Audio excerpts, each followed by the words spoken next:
Manchester United have held talks about Wilfred Ndidi. Romano gives an update on Ruben Loftus-Cheek, and United are tracking Real Sociedad captain Mikel Oyarzabal, plus all the latest Manchester United news and transfer updates, keeping you right up to date with everything. I'm Jamie. Welcome to Man United Review. Smash that like button. Let's get into it. So let's kick off with the usual crack with the midfield talk. Obviously, everyone's been going crazy over the last few days regarding this secret midfielder talks. There was reports from Alex Crook yesterday linking us with Loftus-Cheek. I'll go through the update on him in a second. And Wilfred Ndidi. There's been a report coming out today from a Sky journalist, saying that Manchester United have had talks about signing Wilfred Ndidi. The player is anxious to return to England. Now, I'm not sure of the credibility. I'm not a journalist that I've particularly come across loads of. I don't think he covers United news. So, however, suggesting that United have had talks about Wilfred Ndidi. I'm still yet to see any legs behind this, though, like even like a Chris Wheeler or someone of that nature, Laurie Whitwell, Romano, anybody of that nature, sort of confirming whether it is Wilfred Ndidi that is this so-called secret midfielder that we're holding talks with. Ben Jacobs still, at the time of recording, hasn't come out and confirmed what he's heard or what's been going on, but it does feel plausible that maybe Ndidi is the one on everybody's lips at the moment, linking it with yesterday's video when it was Loftus-Cheek and Wilfred Ndidi. But Sky, apparently, according to that journalist, is now saying that we have held talks potentially with Wilfred Ndidi. So we'll have to see how that develops and see how it plays out. It could be one that, disappears like a fart in the wind, or it could be somebody that actually, maybe it gets a little bit more legs, and then we slowly start to see the credible journalists getting involved and, bringing more out regarding that situation. Obviously, the other name that's been linked, though, yesterday was Ruben Loftus-Cheek. So there's an update first you want to go through that came from Talk Sport, where they were saying that Aston Villa have inquired about Ruben Loftus-Cheek. Unai Emery is on the lookout for extra bodies after superstar midfielder Kamara was ruled out for the rest of the season. Loftus-Cheek has been offered to Manchester United. United are looking to boost their midfield options in the hopes of strengthening their bid for Champions League qualification. Talks between Loftus-Cheek's representatives and United are only exploratory at this stage, but they now run the risk of being pipped to the post by Villa. So that initially came out from TalkSport. However, since then, and at the time recording, Fabrizio Romano's just come out with a video update saying that he is not aware of any contact between Ruben Loftus-Cheek and United. He said there's been no contacts between United and AC Milan for Ruben Loftus-Cheek, so it doesn't look like Loftus-Cheek is one of the players or this secret midfielder that's been doing the rounds. It did feel like, to me, I said yesterday's video, it feels like Loftus-Cheek was maybe being... It's the other way around, like maybe the contact has been that, United, his agent has offered his client to United, and that's been as far as it's go. He did actually say that Milan were looking potentially at a new contract, or did link in with Aston Villa as well, but that wouldn't surprise me if it is, linking with Man United, get a new deal, or get other clubs interested, put his name out there, like a typical, agent move to get either a better deal at Milan if he's under contract negotiations, or get him a move somewhere else with higher wages and, strike up a little bit of a bidding war, I suppose, between other clubs. But according to Romano, no go. Ruben Loftus-Cheek, no contact at this moment in time with AC Milan and United. So I think we can rule that one potentially out as well. However, still no firm updates or confirmation or denials regarding Wilfred Ndidi, so that one still feels plausible at the time of recording this video. Now, the other midfielder that we are heavily linked with is Ruben Neves. So Peter O'Rourke's come out saying that Ruben Neves is keen on a move to Manchester United before the January window closes, provided an agreement can be reached with Al Hilal. The midfielder is even willing to accept a pay cut to make the transfer happen. And there's also been a report coming out from Record in Portugal. Well, it's via Sport Witness. And it is kind of Portuguese news outlet saying that Manchester United would be willing to spend €20 million, so £17 million to sign Ruben Neves in January. There are reports that potentially Real Madrid might be interested, or that Neves might be more favourable to go to Real Madrid, but the report from Sport Witness was saying that Real Madrid apparently don't want to go in make a move in January. So we'll keep an eye on the Ruben Neves one. I'd say that he's still potentially a name that hasn't been officially ruled out yet. It's just whether United want to spend any cash and spend that sort of money on Ruben Neves, because if they don't want to spend the cash, it could well be Ndidi on loan at this moment in time, or if we do want to spend that £17 million, then potentially Ruben Neves, if he wants to come and he's happy to take a pay cut according to those reports. So we'll have to wait and see. Again, wait and see how all of that plays out, because we're going to know in the next couple of weeks, aren't we, when the transfer window closes, what the actual crack is with the midfield talk. But going off of today's report, it feels like Ndidi is still plausible. I wouldn't entirely rule out Ruben Neves, but I'd want to see a bit more credibility than where these stories are coming from. Record in Portugal with garbage in the summer, if you remember, with the whole Victor Gyökeres stuff, where they were coming out saying United had made a bid, and then Romano would come out later on the same day saying, no, don't know what you're on about, no bids have been made. So we'll have to wait and see how that one plays out. But that's the latest regarding incoming midfielders anyway, to go through with you. Now, there's been a few stories regarding midfield exits to go through. So firstly, this came out from Chris Wheeler and Nave Salt in the Daily Mail, saying regarding Kobbie Mainoo. So one of the first things Carrick did when he took over as head coach was to take Kobbie Mainoo aside and reassure the young midfielder that he is central to his plans for the rest of the season. Mainoo had become disenchanted at United after being frozen out under Amrim to the extent that he was desperate to leave on loan this month, but Carrick has adopted a more supportive approach with Mainoo and gave him his first Premier League start since May in last weekend's exhilarating Manchester derby win at Old Trafford. That's mad, isn't it? Last Premier League start was May last season. That's nuts. He was rewarded with an excellent performance from Mainoo, who still hopes he can break in and get some minutes for the World Cup.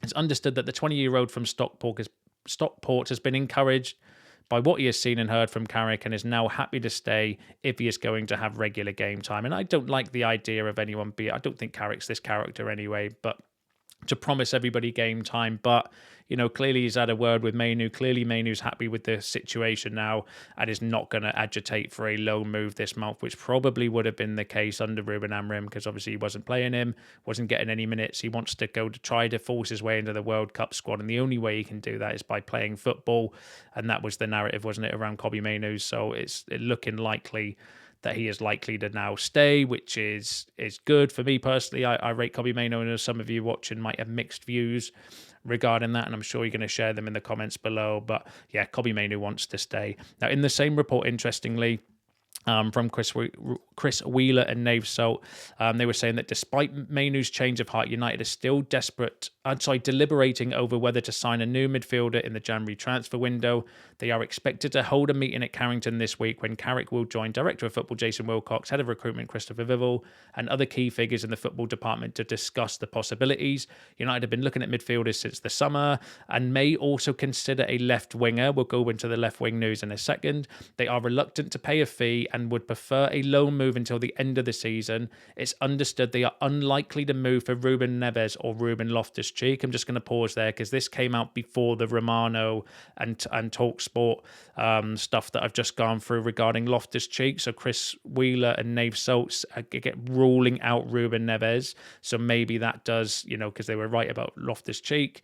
Potentially they could be right about Ruben Neves, but that one's still not entirely been ruled out. I'm dubious about it. I'm not confident that we'll maybe go for Ruben Neves, but because there are, but that's probably a more credible source than Peter O'Rourke and Record via Sport Witness, to be completely truthful with you. Goes on to say around Manuel Ugarte, so signing a midfield replacement could impact Manuel Ugarte's future at Old Trafford after we've rejected offers from Ajax and Galatasaray. They might be more inclined to do business over Ugarte if a new signing comes in, so that's interesting. It's just maybe if we did get Ndidi on loan, maybe we would then look to do something with Ugarte. And then it goes on to say Toby Collier might be going out on loan to Hull. So that's really interesting meeting. We've heard obviously a lot of reports this week around some sort of transfer meeting this week. That was obviously planned. And Chris Wheeler also confirming that we are reluctant to pay a fee for a midfielder and looking at a short-term loan, going off the previous stories. All roads at the moment are pointing to potentially someone like Wilfred Ndidi on loan rather than Ruben Neves and Ruben Loftus-Cheek. I would entirely rule out now, completely going off of today's news. But give us your thoughts and feelings on that. And then on Ugarte's future Graham Bailey came out with the following, saying that Manchester United star Manuel Ugarte is ready to dig in and fight for his Old Trafford future. We understand, despite sources confirming the Red Devils have altered their strategy and are now assessing the market to sign a midfielder on loan this month, sources indicate the Uruguay international has been buoyed by a strong first week under new boss Michael Carrick. Ugarte is understood to have been revitalised by Carrick's arrival, with the new manager's calm approach and midfield expertise already making a strong impression. So I think maybe we're looking at a midfielder because we're changing formation, and Bruno is going to be played more as a 10, which means effectively we've only got 3 midfielders that are specialists in that midfield role. I know Bruno could drop deep if we needed to. Mount could potentially play there. That we've got other options that could potentially go do a job in midfield, but maybe that's why we're looking at a more specialist midfielder. And the narrative has always been that we're only going to sign one of our top targets in January. They're not available, so we're likely to do our main business in the summer, which is frustrating, but it is what it is, and we are where we are, isn't it? So, but yeah, get involved in the comments. Let me know your thoughts regarding all of that. So, my reflection on all of that is it Ruben Neves. I wouldn't rule out entirely, but looking less likely at this particular moment in time. Wilfred Ndidi feels plausible, although I'd want to see a little bit more credibility. It's not been entirely ruled out. Ruben Loftus-Cheek, I would rule out now, going off of Romano's report. So yeah, let's see what happens. Give us your thoughts and feelings on that in the comments below, as I'm sure you're going to. Now, obviously, in Chris Wheeler's report, it did mention around potentially a left winger. Now that we are changing formation, obviously we know we went for Semenyo. That was believed to be he was meant to be coming in as a forward. Now this is coming out via from Steve K via Football Transfers, who I'm going to say straight away I've never found to be the most credible source of information, saying that Man United hold talks over Rashford return and target €75 million Spain star. So it starts by saying Marcus Rashford's future was on the agenda as Manchester United representatives flew to Spain to hold talks with Barcelona officials on Sunday. So they're suggesting there was some sort of meeting, or United flew to Spain to have a chat with Barcelona, and maybe that's why we've been getting loads of reports and stories around Barcelona trying to negotiate the fee down. United don't want to do that, and it feels plausible that we maybe are in talks with Barcelona regarding Marcus Rashford and his future. And then it just goes on to say a little bit about Rashford, but then it goes on to say the following. So what the report is effectively saying is that United went to have a chat with Barcelona regarding Marcus Rashford's future. During that meeting, we went to watch one of their games as probably a hospitality thing that clubs will do when you're in talks and negotiations and stuff. So it goes on in the report to say Rashford's future wasn't the only factor taking Manchester United to watch Barcelona at the weekend. Real Sociedad midfielder Mikel Oyarzabal is a player they are tracking. The 28-year-old has a €75 million release clause in his contract and has been on the Red Devils' radar for some time. While it is unconfirmed that the trip to the San Sebastian was directly linked with Oyarzabal's future, Football Transfer's well-placed source indicate there is serious interest in the Spain star. So that's an interesting profile of player, because he is somebody that can play, off the left, can play up front, can probably play as an attacking midfielder as well, has a release clause, €75 million, which works out roughly £65 million, around the same sort of fee that we do have available and were willing to invest in into Antoine Semenyo, obviously before he decided to go to Manchester City. Is a little bit older than we would be looking for as a profile, 28 years old, obviously not Premier League proven as well, because we know that there is an appetite for United to go down that route of getting Premier League proven players to, as a sort of plug and play, direct players that can come in, and a sort of low risk, I suppose. Really interesting profile of player, though. I wouldn't necessarily be against bringing in a little bit of experience. He's a hard worker from the games that I've watched. I've seen him play against us a couple of times. I think we played Sociedad recently, and I thought he was pretty good against us. So he is a worker, decent goal scoring record as well. I don't know. Give us your thoughts and feelings on that. Personally, I'd want to see a little bit more credibility, though, than where that story has come from, because, they're not the most credible source of information. So I'd want to wait to see how that takes off, because it could be a story that accelerates and we get more links, or it'll disappear like a fart in the jacuzzi. So we'll just have to wait and see how that plays out. But really interesting profile, definitely someone I wouldn't be necessarily against doing, because I think he is a versatile forward that can play in different positions, gives us a bit of experience, good goal scorer, hard worker as well. I wouldn't necessarily be against doing it but I do want to see a little bit more credibility than when that story's coming from. But give us your thoughts on that in the comments below. It'll be interesting to hear what you've got to say regarding that. Now, the other story I'm going to go through, I'm going to go back to Chris Wheeler's reports. There's a couple of young players that we have been linked to in there. So United is still in contention to sign Yisa Aleo from Sheffield Wednesday, despite Chelsea entering the race for the highly rated left back. Isn't it mad that we're looking to, sign a left back from Sheffield Wednesday when our young left back is on loan at Sheffield Wednesday as well? That's a turn up for the books, isn't it?